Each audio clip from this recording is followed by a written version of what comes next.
यहाँ पर जो प्राध्यापक जिनको सम्मानपूर्वक यहाँ बुलाया गया है, तो ये भी उसी श्रेणी के हैं, उसी बिरादरी के हैं, टीचर भी हैं, फिलासफर भी हैं और विद्यार्थियों के फ्रेंड भी हैं।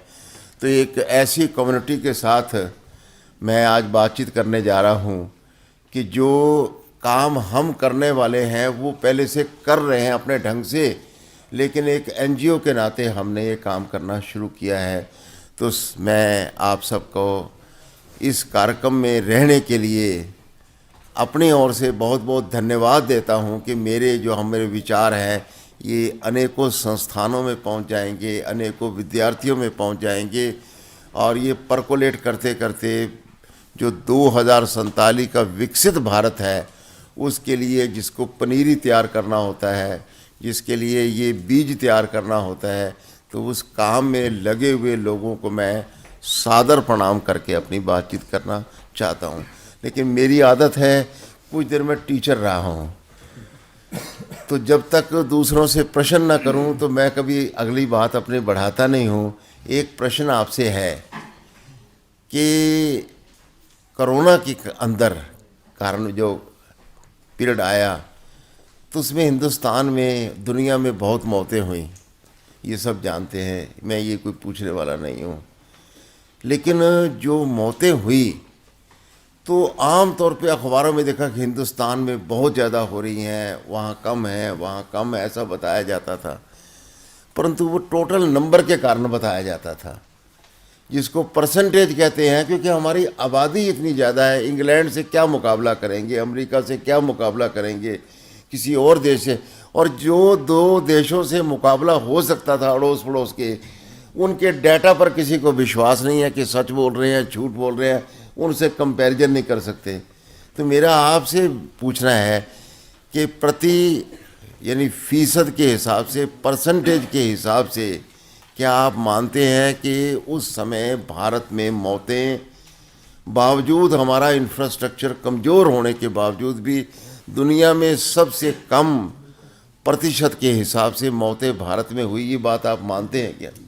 अगर मानते हैं तो एक बार ज़रा धन्यवाद आपका। एक दूसरी बात कही जाती है कि ये जो मौतें कम हुई हैं तो ये सिर्फ इस करके नहीं हुई कि भारत में कोई वैक्सीन पैदा कर ली, वो हुई थी और सारी दुनिया को हमने दी भी थी। लेकिन उसके बावजूद भी पहली लहर के अंदर जो ट्रेडिशनल नॉलेज सिस्टम था, जो देसी दवाइयाँ थी, जो लाइफस्टाइल था, इन सब के कारण से भी भारत में मौतें कम हुई, ऐसा आप लोग मानते हैं क्या? और एक इसमें एक और शब्द कहा जाता है, ये जो महामारी को क्या बोलते हैं? पेंडेमिक। तो इससे मौतें हुई, इसमें कोई शक नहीं है कि आखिरकार वो ऐसा सिर्फ वहम नहीं था मन का कि कोरोना के नाम या कोई जादू मंत्र नहीं था। लेकिन ज़्यादा मौतें जो हुई हैं वो भय के कारण से हुई हैं, डर के कारण से हुई हैं। इस पर भी आपका विश्वास है क्या? तो एक अंग्रेजी के दो शब्द बोलते हैं, मैंने बोले पेंडेमिक और पैनिक। तो पेंडेमिक से कम मौतें हुई, पैनिक से ज़्यादा मौतें। लेकिन एक चौथा बात पूछना चाहता था कि जो जड़ी बूटियाँ प्रचलित हुई, तो आपके भी संपर्क में घर में चाहे दादी ने दी होगी, पड़ोसी ने दिया होगा, किसी ने दी होगी, या आपने कोई ऐसी औषधि आसपास में पैदा होने वाली ऐसी आपके ध्यान में आई कि जो उसके बाद प्रसिद्ध होगी, लोगों का विश्वास था कि इसको गर्म करके या चबा के कैसे भी लेंगे तो ठीक हो जाएंगे, वो कौन सी औषधि थी? देखिए, ये प्रश्न जो है, मेरी आदत क्या है कि अभी जैसे अब यहाँ आए तो आपका तो जो क्लाइंट है वो पक्के रहते हैं, मेरे क्लाइंट बदलते रहते हैं, सुबह अलग बदलती है, दोपहर को अलग, शाम को अलग, तो दिन में 4 बार तो बदलते हैं। सामान्यतः ये प्रश्न मैं इसलिए पूछता हूँ कि उसका बिलीफ सिस्टम, उसका एक्सपीरियंस, वो किताबें पढ़ के जी रहा है या आसपास देख के जी रहा है। तो ज़्यादातर लोगों का मत यही है कि ये छोटी छोटी औषधियाँ हैं, इनके कारण से भारत। लेकिन एक और फ़ायदा हुआ, कोरोना के बहुत नुकसान हुए होंगे, कोरोना का एक फ़ायदा हुआ कि जो दुनिया के हॉस्पिटल अपने आप को बड़े मानते थे, जो हेल्थ सिस्टम अपने आप को अनब्रेकेबल मानते थे, उनका भी विश्वास आया कि अगर ठीक होना है तो भारत में जाना चाहिए। कम से कम भारत के लोग घुटने बदलवाने के लिए जाते होंगे, हार्ट का ट्रांसप्लांट कराने जाते होंगे या ठीक कराने जाते होंगे, कम से कम कोरोना का इलाज करने के लिए किसी एडवांस कंट्री में कोई नहीं गया। ऐसा है कि नहीं है इसमें से? तो भारत के प्रति एक प्रसिद्धि बढ़ी है, भारत के ट्रेडिशनल नॉलेज सिस्टम के बारे में एक विश्वास बढ़ा है। और भारत के सबसे बढ़िया है कि जो टीचिंग सिस्टम है, इस पर भी लोगों का विश्वास किया है कि ये एक गुरु शिष्य परंपरा, ये कोई एक महाभारत के समय का केवल एक कॉन्सेप्ट था, ऐसा नहीं था, या भगवान राम के समय। आज भी भारत में संगीत, योग के अलावा जो एक शिक्षक है वो बच्चों को सारी उम्र प्रेरित करता रहता है। तो ये भी विश्वास पूरे देश में जगा है। और उसी विश्वास के आधार पर मैं आपसे थोड़ा ये बात करना चाहता हूँ कि हिंदुस्तान में जब भी कोई समस्या दिखाई देती है, भाई यार जाम यहाँ क्यों लगता है, विदेशों में क्यों नहीं लगता, तो लोग पहले बात कहेंगे यहाँ की आबादी ज़्यादा है। स्टेशन में भीड़ ज़्यादा क्यों है? आबादी ज़्यादा है। धक्का मुक्की क्या ज़्यादा? आबादी ज़्यादा है। भारत की गरीबी का कारण क्या? आबादी ज़्यादा है। ये एक आम तकिया कलाम है। सच है झूठ है वो अलग बात है, लेकिन एक नैरेटिव बन गया, हमारी आबादी ही हमारी कामयाबी के खिलाफ सबसे बड़ी दीवार बन के बनी हुई है। अब स्कूल में बच्चों को अगर पूछ लो, 1,00,000 बच्चों को पूछ लो, बोलो बच्चा, आधा हम बोले तो बाकी का वो बोल देंगे कि अगर गले में खिचखिच हो तो कोई तुलसी का पौधा नहीं बोलने वाला, कोई मुलट्ठी नहीं बोलने वाला। आजकल गले में खिचखिच हो तो कौन सी गोली लो? तो विक्स की। वही ऐसा बच्चों को रटा दिया गया। वैसे ही कुछ चीज़ें और रटाई गई, उसमें से एक है आबादी हमारी तरक्की के लिए सबसे बड़ी बाधक है। पर कुछ लोग अब दुनिया में नैरेटिव बदलना शुरू हुआ है कि नहीं, ये आबादी ही हमको बचाएगी। अगर भारत का सबसे ज़्यादा विदेशों से धन आ रहा है तो हमारे नौजवान जो पढ़ करके आईटी सेक्टर में चले गए या बाकी काम करने, तो उनके द्वारा जो भेजा गया है वही हमारा खजाना ज़्यादा भर रहा है। और आज दुनिया का सब जगह TFR जिसको बोलते हैं टोटल फर्टिलिटी रेट, ये कम हो रहा है। अगर किसी का बचा हुआ है तो हिंदुस्तान का है। इसलिए हिंदुस्तान की सबसे बड़ी खूबी है यहाँ का नौजवान, यहाँ की बढ़ती हुई अच्छी जनसंख्या। हाँ, उनको ठीक पढ़ाना, ठीक लिखाना, स्वास्थ्य ठीक रहे वो अलग बात है, लेकिन कभी जो गलती बाकी देश करके पछता रहे हैं तो उस कारण से हमें आबादी को नहीं कोसना चाहिए। इस पर आपका विश्वास है क्या? अगर है तो एक बार जरा हाथ खड़ा करें क्या? बस यही विश्वास हमारा है। एक लास्ट क्वेश्चन एक पूछना था, और कि आपको टीचर के नाते बच्चा पूछने आता है कि सर मैं अपनी फैक्ट्री भी शुरू कर सकता हूँ, हमारे पास प्लाट भी है, मैंने जो इंजीनियरिंग की पढ़ाई आपने कराई है या ITI किया है, मैं अपनी खराद भी लगा सकता हूँ, एक नौकरी भी मिल रही है, तो मुझे कौन सा काम करना चाहिए? नौकरी करना चाहिए यानी एम्प्लॉयमेंट मैंने जॉब करनी चाहिए या अपना काम शुरू करना चाहिए? तो क्या कभी कभी हम उस बच्चे की अकल देख करके, उसकी क्षमता देख करके उसको अपना काम करने के लिए प्रेरित करते हैं क्या? करते हैं क्या? एक बार जरा हाथ खड़ा करें जो जो लोग ने किया हुआ है, और जो किए हैं उनमें से कोई कामयाब भी हो गया हो। क्योंकि आपका लंबा अनुभव के देखा कि अगर मैं उसको राय देता तो आज उसकी इतनी बड़ी गाड़ी ना आती, इतना बड़ा मकान ना आता, 50-60 एम्प्लॉय। ऐसा एक्सपीरियंस किसी का है क्या कि आपने उसको राय दी और उसने अपना काम शुरू किया, आज वो आपका भी एहसान मानता है और हमको भी खुशी होती है? ऐसा हुआ है क्या किसी के साथ? तो संक्षेप में अगर बोलना हो तो क्या कह सकते हैं आप? एक से हमारे यहाँ प्रशिक्षण कार्यक्रम चलता था टाटा मोटर्स के। तो 2008 के अंदर एक छात्र था गुजरात के राजकोट का, उसको हमने प्रशिक्षित किया था। जो उस वक्त हम लोग 2 महीने का ट्रेनिंग प्रोग्राम करते थे, 1 महीने का टेक्निकल स्किल, दूसरे महीने का थोड़ा संक्षेप में बताएंगे तो। हाँ जी। तो उन्होंने बीच में अभी 2021 के अंदर एक लेग मशीन लगाई। उनका फोन आया, अपना सचिन चावड़ा नाम है, तो उन्होंने बोला कि सर मैं एक मशीन अभी ले रहा हूँ। तो हमने बोला पहले ट्रेनिंग ले लो और ताकि तुम रिफ्रेश हो जाओगे और फिर उसके बाद अपनी बढ़ाओ। आज की तिथि में उनके पास में 7 मशीन है, बहुत और काफी ज्यादा वर्क ऑफलोड करने की स्थिति में है। और काफी ज्यादा वर्क अब वो ऑफलोड करने लगे। कितने का एम्प्लॉय रखे होंगे पता है कोई? उनके पास में अभी टोटल 32 है सर। बहुत बढ़िया, बहुत 32 है, और 2021 में वो अकेला था। बहुत अच्छा अभी 32 लोग। जी। इधर सर आप। Sanjay Agarwal, dean academic research NIT। जी जी। सर 2 शॉर्ट में बताता हूँ, 2 किस्से हैं। 2 हैं। मिस्टर संजीव सोनी, वो मेरे संपर्क में आए और उसको यहाँ पर उन्होंने ट्रेनिंग भी ली। हमने उनके कुछ वीडियो रिकॉर्ड किए थे और उनको हमने ये प्रेरित किया कि आप जब बोइंग में काम कर रहे हैं तो आप एक किसी के लिए काम कर रहे हैं। वो US में थे, यहाँ आए थे, ट्रेनिंग लिया उन्होंने, और उसके बाद उनको जब ये बात की तो वो यहीं रुके। और उसके बाद उन्होंने एक अपनी रिवाइटा नाम से एक कंपनी डाली, IT की कंपनी डाली, और आज उनके पास 62 एम्प्लॉय उन्होंने अपने रखे हुए IT सेक्टर में, और बहुत ही अच्छा IT सेक्टर काम कर रहे हैं और मीटर से जुड़े हुए हैं अभी भी।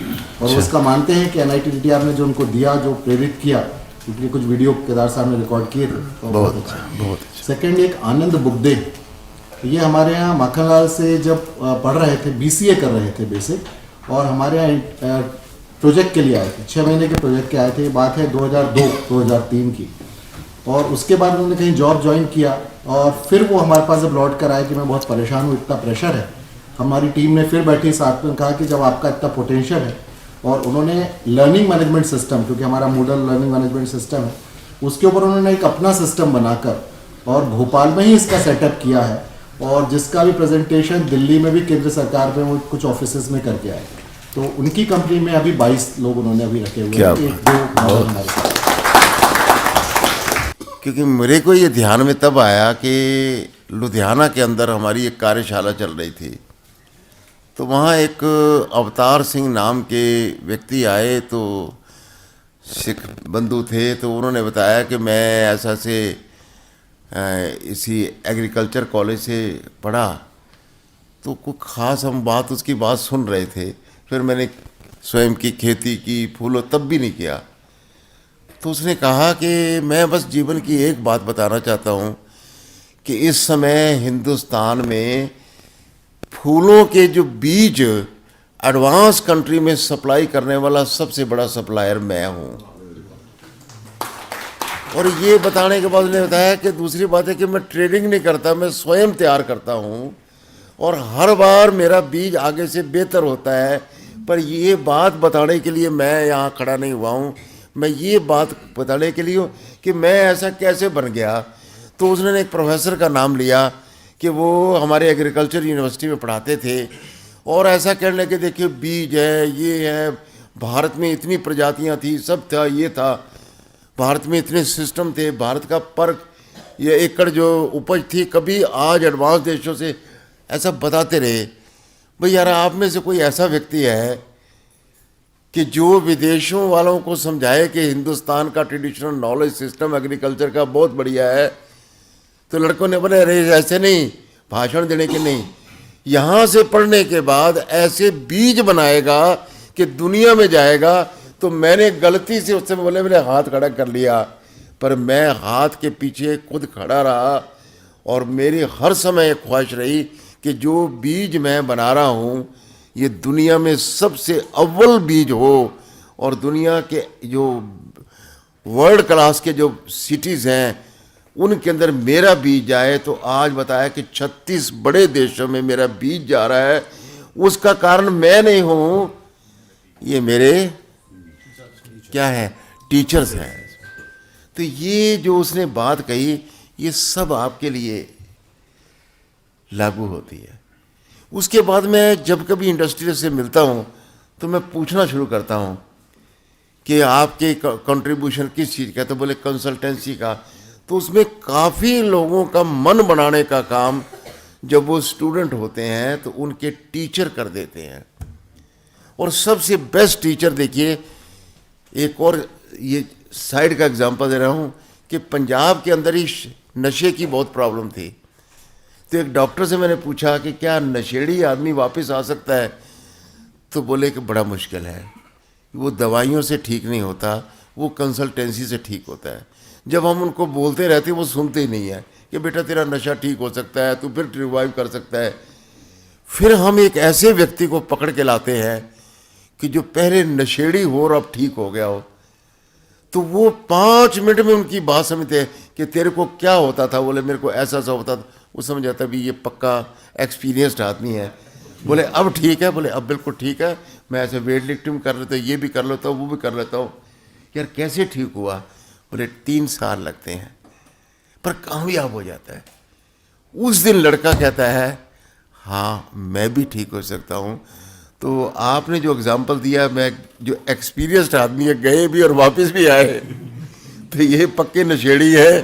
ये बच्चों को बिल्कुल प्रेरित कर पाएंगे, आपकी बात ज़्यादा मान पाएंगे, क्योंकि आपने वो भी जगत देखा है, ये भी देखा है, और कहाँ कमी रह जाते हैं वो भी देखा है। सर नशेड़ी शब्द के लिए क्षमा करना। तो मेरा ये कहना है कि मैं थोड़ा सा इसके बारे में, हमारे जो मूवमेंट है उसके बारे में, मतलब मुझे मैं ना भी बताऊं तो आप ये काम कर रहे हैं तो थोड़ा और हमको और गाइड कर पाएंगे, इसलिए बता रहा हूँ कि हमारा नक्शे में क्या कमी है वो बताने की। आप हमारे केशव जी हैं, एक बार खड़े हो जाए केशव जी। केशव जी धोलिया है, संघ के प्रचारक हैं, विभाग प्रचारक अनेकों सालों से। संगठन ने इनको एक ही काम के लगाया कि इस समय देश के अंदर जो बहुत बड़ी समस्या दिख रही है वो नौजवानों के रोजगार की दिख रही है। और रोजगार की समस्या इसलिए दिख रही है कि हर कोई नौकरी मांग रहा है। जिस दिन हिंदुस्तान का नौजवान में से 10% लोगों ने भी ये सोच लिया, सिर्फ 10% ने, कि हमने नौकरी मांगने वाला नहीं, नौकरी देने वाला बनना है, don't be job seeker, be job provider, तो 7% कुल भारत की बेरोजगारी है। उन्होंने एक एक और को भी रोजगार दिया तो पाकिस्तान के भी 3% लोग आ सकते हैं, बांग्लादेश के भी 3% आ सकते हैं। इसलिए हिंदुस्तान की समस्या बेरोजगारी नहीं है, माइंड सेट है कि मैंने नौकरी करनी है। कुछ के दिमाग में आ जाए कि मैंने नौकरी देने वाला बनना है, तो वो 10 को देगा, 20 को देगा, 40 को देगा। और दूसरी बात यह है, अमेरिका कितने सालों से नंबर 1 कंट्री बना हुआ है, यानी इंग्लैंड के बाद वही एक देश बना। वहाँ एंट्रप्रेन्योर्स बहुत ज़्यादा है।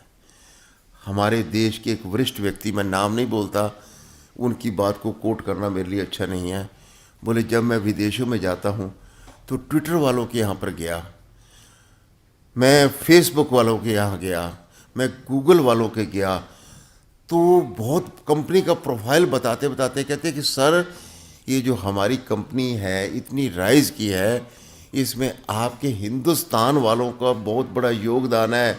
और जो मेरा सीईओ है, सक्सेसफुल सीईओ है, ये पराग अग्रवाल है, ये सुंदर पिचई है, ये इंदिरा नूई है, ये ऐसे 20 लोगों की बड़ी कंपनियों की है। तो मेरे को बहुत छाती फूलती है कि हिंदुस्तान के लोग वर्ल्ड क्लास की कंपनी चला सकते हैं। तो तब तक मैं बहुत खुश रहता हूँ।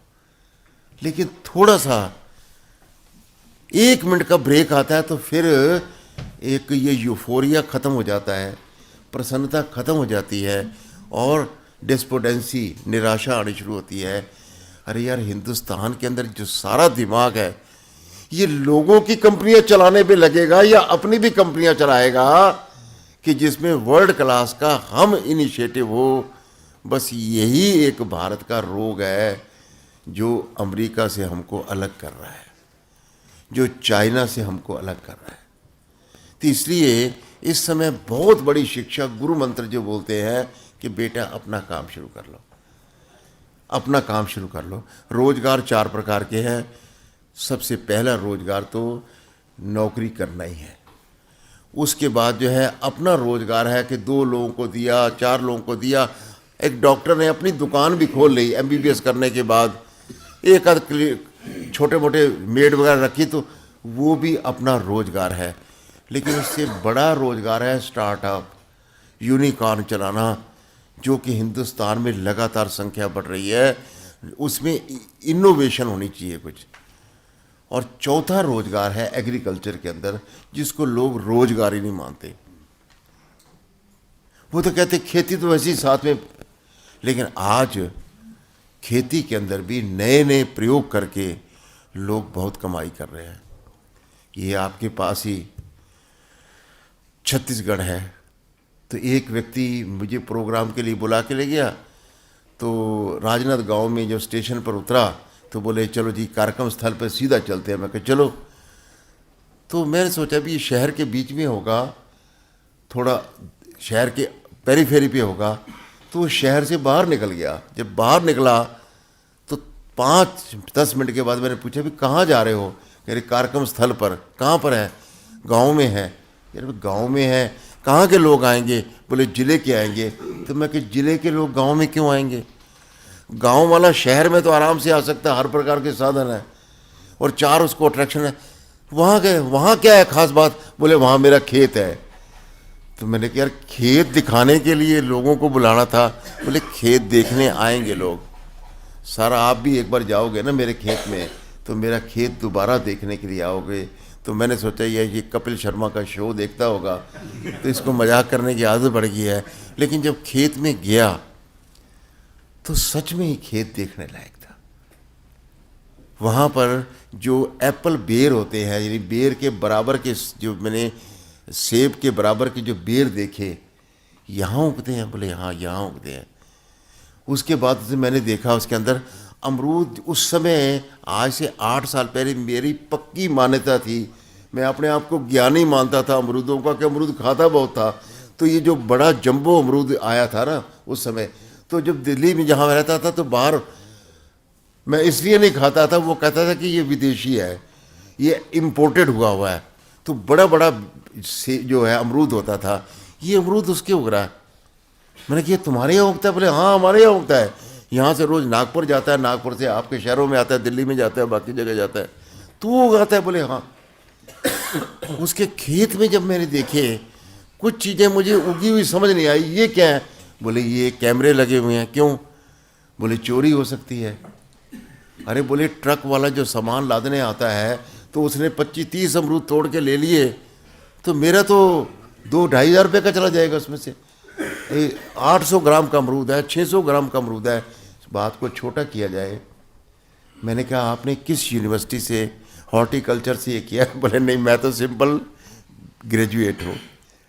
तुम्हारे पिताजी खेती करते होंगे? नहीं, खानदान में किसी ने खेती नहीं किया है। मेरे दोस्त ने एक मजाक किया, मैंने पूछा भी क्या काम करना चाहिए जिसमें अच्छी कमाई हो, इन्वेस्टमेंट कम हो, कमाई ज़्यादा हो?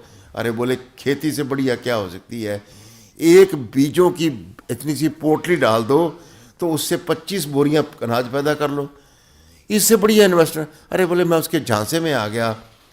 पिताजी को कहा कि पैसा चाहिए, तो उसने कहा मेरी ज़िंदगी भर की एक प्राइवेट कंपनी में नौकरी करते, 50,000 की मेरी सेविंग है। बैंक के ऑफिसर को कहा 1,000 रुपया रख करके इसको दे दो।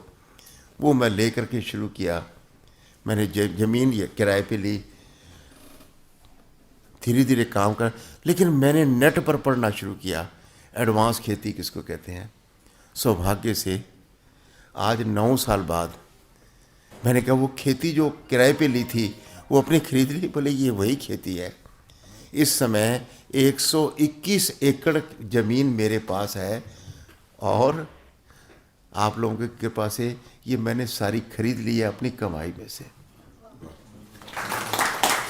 बोले कि ये सामने देख रहे पानी का जो सोर्स है? बोले हाँ, ये 60 एकड़ का है। इस ज़मीन को कोई दलदल के कारण से कोई खरीदता नहीं, यहाँ पानी इकट्ठा होता रहता है। मुझको लगता है कि इससे बड़ा रिच सोर्स कोई नहीं हो सकता है, तो मैंने इसके पैसे बस चुका करके इसको लेना है। मेरे पास इतना इकट्ठा हो गया है इस 9 साल की कमाई में से। मैंने कहा कि मैं जाता था हिमाचल में, तो नौनी में एक विश्वविद्यालय हॉर्टिकल्चर का, तो मेरा बड़ा प्रिय स्थान था कि हर किसान को यहाँ लाना चाहिए। पालनपुर यूनिवर्सिटी थी, मैंने कहा सबसे बड़ी यूनिवर्सिटी ये तेरा खेत है। आज सौभाग्य से एग्री प्योन्योर इस प्रकार के देश में आ रहे हैं, आपके भी संपर्क में आते हैं, तो ये चारों प्रकार के रोजगार हैं। इसके लिए हमने ये सोचा कि अगर लोगों के दिमाग में एक चीज़ का डालना पड़ेगा, दूध जो है वो रात को अगर घर में रखा जाए तो सुबह तक खराब हो जाता है, अगले दिन दोपहर तक रखना हो तो फ्रिज की बहुत ज़रूरत होती है, फ्रिज में भी क्वालिटी कम हो जाती है। उसकी क्वालिटी इम्प्रूव करने के लिए एक ही तरीका है कि उस दूध के अंदर 1 चम्मच बैक्टीरिया डाल दिया जाए, जिसको भाषा में कीड़ा डाल दिया जाए, और वो आप जानते हैं दही, जिसको जामन कहते हैं, वो 1 चम्मच डाल दिया जाए, वो सारी दूध को दही बना देगा, दही खराब नहीं होने वाली। ये हिंदुस्तान की युवा शक्ति के अंदर एक जामन लगाने की ज़रूरत है, एक बैक्टीरिया, आम भाषा में कहो कि उसके दिमाग में कीड़ा डालने की ज़रूरत है। वो जब छोटा सा टीचर जो बार बार उसको कुछ न कुछ स्टोरीज अच्छी सुनाता रहेगा, वो फ़ोटो जो है वो सामने ऐसे लोगों को नहीं लगाएगा कि जो हाईली जिनकी पैकेज बड़े हैं, वो लगाएगा जिनके प्रॉफिट बड़े हैं। तो अगर ऐसा बच्चा देखता रहेगा तो आज के समय भारत में विकसित भारत बनाना है, तो उसके लिए सबसे बड़ा टॉनिक नौजवानों में एंटरप्रेन्योरशिप का, स्वरोजगार का भर सकते हैं। मेरी बात से आप सहमत हैं? नंबर 2 बात, लड़कियों का कहेगा जी पैसा कहाँ से आएगा, तो हम उसको बता सकते हैं कि पैसा, सबसे बढ़िया पैसा होता है जो सेविंग से आता है। दूसरा पैसा वो होता है जो माँ बाप से लिया जाता है, रिश्तेदारों से लिया जाता है, उस पर लोन नहीं देना पड़ता, उसके ऊपर कंपल्शन नहीं है कि इस तारीख तक दो, फिर डबल कर देंगे, ट्रिपल कर देंगे। सबसे पैसा अच्छा है, लेकिन उसके लिए विश्वास दिलाना पड़ता है। अभी एक हमने सोचा था इस अपने अभियान का किसी को एक रोल मॉडल बनाए, सौभाग्य से वो व्यक्ति हमको मिल गया। सर आप क्या काम करते थे? बोले एक कॉलेज में पढ़ाता था आईटी का, लेकिन मेरी माँ नाराज रहती थी। बोले क्यों नाराज रहती थी? वो गली में से किसी को भी पकड़ के लाती थी कि बोले इसको नौकरी लगवा दे अपने कॉलेज के अंदर। तो मैं कहूँ मैं प्रिंसिपल नहीं हूँ, मैं डायरेक्टर नहीं हूँ, और आजकल डायरेक्टर के हाथ में भी कुछ नहीं होता। मैं आपके लिए नहीं कह रहा था, वो भी बोर्ड तय करता है। तो कहती फिर तू ऐसी नौकरी करी क्यों है कि किसी के लगवा नहीं सकता? ये बात मेरे दिमाग में आती थी, कोई अपना काम शुरू करना चाहिए।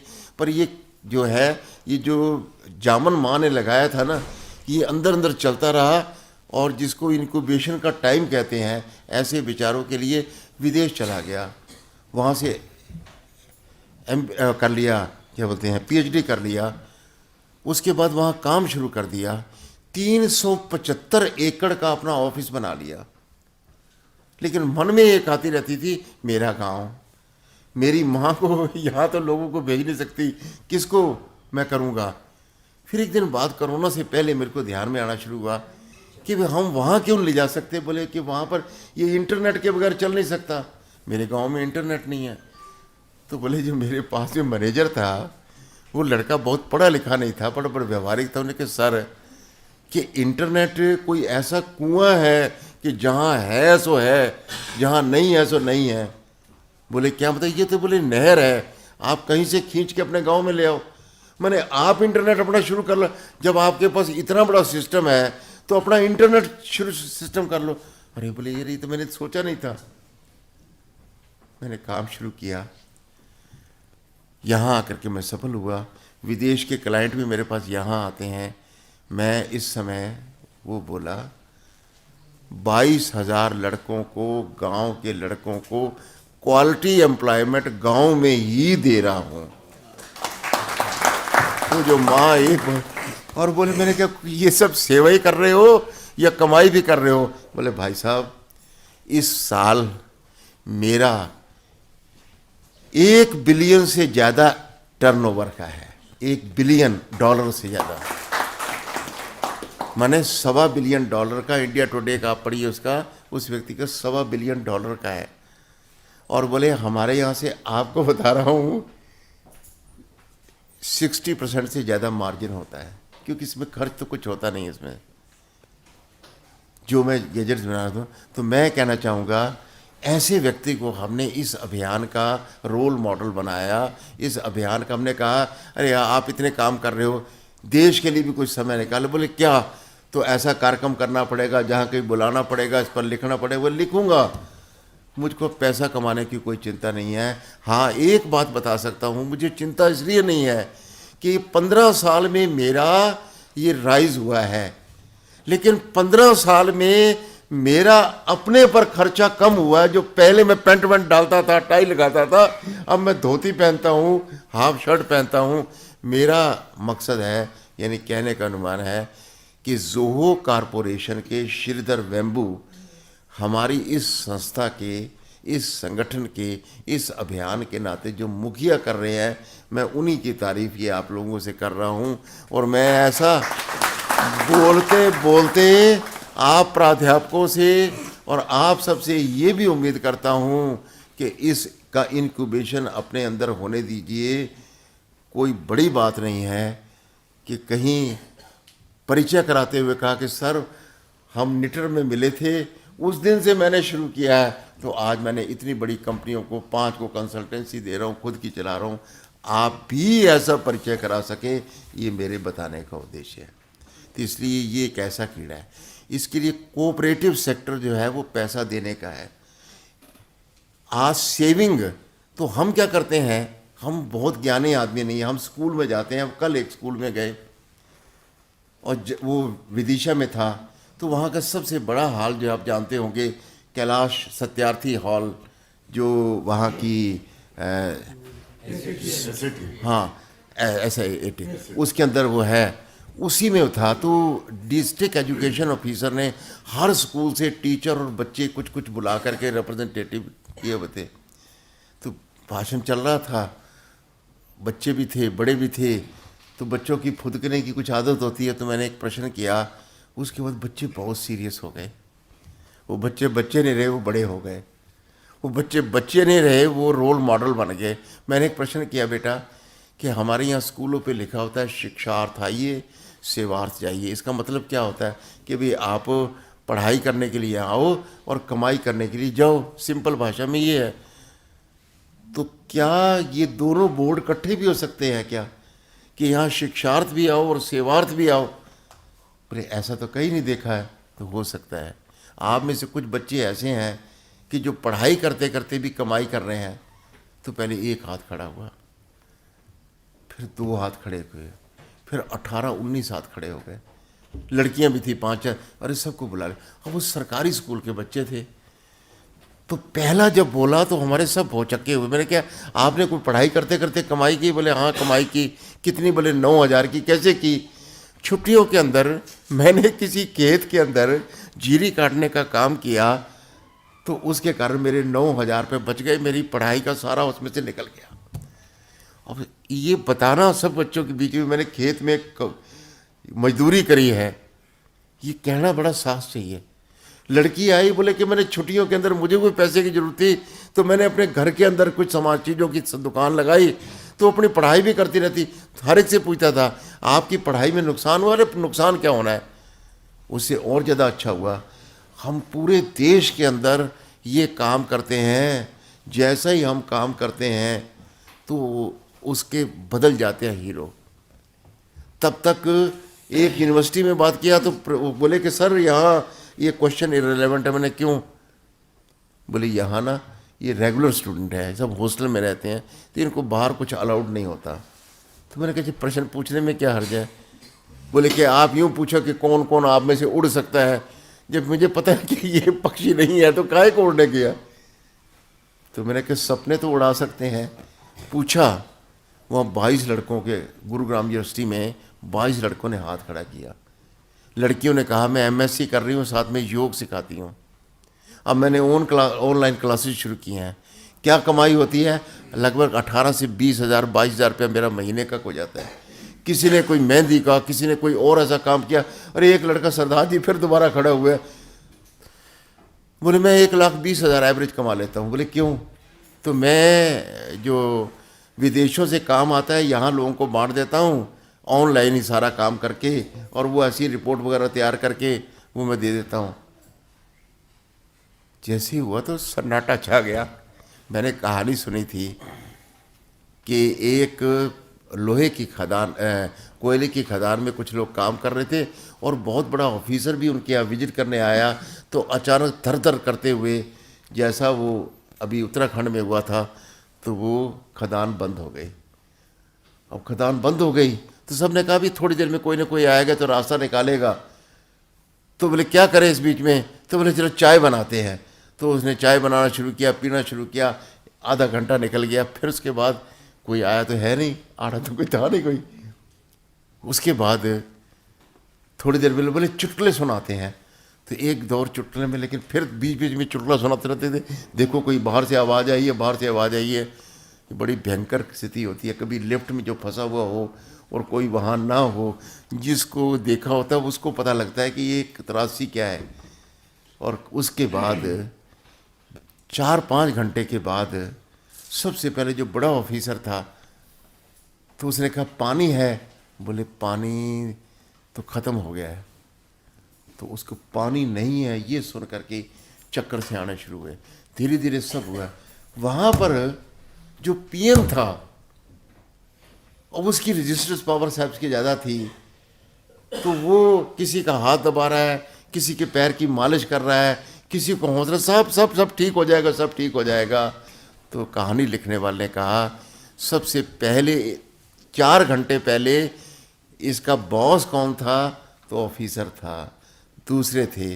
अब इस समय बॉस कौन बन गया है? तो ये चपड़ासी बन गया है, क्योंकि इसका हेल्थ, इसका स्टेमिना सबसे ज़्यादा था। ये स्कूल कॉलेज के अंदर भी जो वाइस चांसलर होते हैं, दूसरे होते हैं, थोड़े दिन के बाद ये बच्चे जो है हीरो बन जाते हैं। एक स्कूल में तो ऐसा हुआ कि एक लड़के ने कहा कि मैं 40,000 रुपया कैसे कमाता हूँ? बोले स्टॉक एक्सचेंज का काम भी करता हूँ और साथ साथ ये पढ़ाई भी करता हूँ। तो 40 से, और फिर जब मेरे पास समय ज़्यादा होता है मैं 70,000 तक भी कमा लेता हूँ। अब जैसे ही मैंने कह के इधर बात करना शुरू किया तो स्कूल की मैडम उससे बात कर रही थी, और मैंने कहा मैडम बाद में इसको कुछ कहना, अभी बैठने रहने दो, बाद में। मैडम मैंने अब क्या पूछ रही थी? अरे बोले देखो प्राइवेट स्कूल है, 9,000 मेरे को मिलता है और 40,000 ये कमाता है। तो मैं इससे पूछ रखे कि मैं, मेरे को भी सिखा सकता है क्या तू? तो टीचर जो है वो स्टूडेंट बन जाता है, स्टूडेंट टीचर बन जाता है। इसलिए आसपास के क्षेत्र में आपके पढ़ाए हुए स्टूडेंट को आप साथ लाइए। पैसा भी वो इकट्ठा कर लेंगे, स्टॉक एक्सचेंज से भी कर लेंगे और साधनों से भी कर लिए। तो एक तीसरा काम हमने किया है कि जगह जगह पर हमने एक डिस्ट्रिक्ट में स्वावलंबी केंद्र खोला है, जहाँ पर इस प्रकार की मीटिंग होती रहे, लगातार काम करते रहे। हमारे पास कौन कौन पूर्णकालिक है केशव जी? यहाँ पर सभी अपना खड़े हो जाओ ना। पूर्णकालिक शंकर जी, हाँ बस बस यही रहिए। हाँ तो अपना परिचय करा दो। नमस्कार, मैं वैभव डोरसतवार। मैं जो हमारा स्वावलंबी भारत अभियान है उसका जो डिजिटल प्लेटफॉर्म है उसके एग्जीक्यूशन को कोऑर्डिनेट करता हूँ। पूरा समय ये काहे काम करते? पढ़ाई बता दीजिए क्या क्या? मैंने MITS ग्वालियर से बीटेक इन मैकेनिकल इंजीनियरिंग से अपनी शिक्षा प्राप्त की हुई है। और आज बड़े अच्छे ढंग से ये काम कर रहे हैं। अच्छे अच्छे समाचार, अच्छी जानकारियाँ, अच्छे विषय उसके अंदर उसके पास अपने आप पहुँचते रहते हैं। ये सब काम निःशुल्क है और बहुत अच्छे अच्छे लोग इसमें जुड़े हुए हैं। अब ये समय मेरा समाप्त हो गया जो आप लोगों ने दिया था। एक निवेदन करना था कि ये सरकारी स्कीम नहीं है, ये समाज की स्कीम है। और आज गारंटी से कह सकता हूँ, जो आपने फिल्म देखी थी ना 3 इडियट, तो वो जो 3 इडियट में प्रयोग दिखाए गए थे वो कल्पना से नहीं दिखाए गए। वो इंडियन इनोवेटिव इंस्टीट्यूट अहमदाबाद के अंदर सब सुरक्षित रखे हैं, वहीं से उधार लेके गए थे। आपके सब संस्थान भी इसी प्रकार के बन सकते हैं कि जिन बच्चों की जिस विषय में रुचि है उसको थोड़ा गाइड कर दिया, थोड़ा प्रेम से बातचीत कर लिया, थोड़ा कहाँ से कोई सहायता मिल सकती है, तो ये जो पोटेंशियल एंटरप्रेन्योर हैं, पोटेंशियल श्रीधर वेम्बू हैं, पोटेंशियल ओयो के जो रितेश अग्रवाल हैं, ये सब इसी प्रकार से पैदा हुई है। महिलाओं में से आज जो बड़ी एंटरप्रेन्योर है बीबा की मालिक, आप उसकी 6,000 रुपये उधार लेकर के आज 600 करोड़ सालाना का कमाती है। ये बड़े सब उद्योगपति ये बहुत अच्छे आपके रोल मॉडल बन सकते हैं, बच्चे कुछ रोल मॉडल बन सकते हैं, टीचर उनको गाइड कर सकते हैं। इस पिछले 1 साल के अंदर हमने 9 लाख विद्यार्थियों के अंदर ये कीड़ा डालने का काम किया है, ये जामुन लगाने का काम किया है। लेकिन जामुन अपने आप में सफल नहीं होता, उसको बार बार हिलाना नहीं चाहिए, तभी वो दूध जमता है। ये काम आप लोग टीचर कर सकते हैं, आप लोग उनको समझा सकते हैं। वो अवतार सिंह ने जो बीज बनाने का काम किया, एक टीचर की प्रेरणा से काम किया, तो टीचर बहुत बड़ा प्रेरक होता है, वो मार्गदर्शक होता है, वो खड़ा रहता है लेकिन लोगों को गाइड करता है। ऐसा हमने बनना है और हम भी नए नए लोगों के साथ जाकर के उनकी फैक्ट्री में जाके विजिट करें और उससे थोड़ा सा और सिखाना भी चाहिए, सीखना भी चाहिए। आपने बहुत समय दिया। सबसे बड़ी बात है कि टीचर के सामने बात करते हुए बहुत खतरा लगता है, क्योंकि वो इतने बच्चों को पढ़ा चुके हैं, कभी पढ़ने का उनका मन नहीं करता। पर आप लोगों को देखा, एक अच्छे टीचर भी हैं, अच्छे स्टूडेंट भी हैं, अच्छा इकोसिस्टम भी है, और हमारे सर जो बीच में हमारे बीच में हैं, एक सब प्रकार के एक अच्छा वातावरण बनाया है। तो मैं आपका बहुत दिल से धन्यवादी हूँ और लगता है कि हमारे देश का विकसित भारत 2047 नहीं उससे पहले बनना शुरू होगा। भारत माता की जय।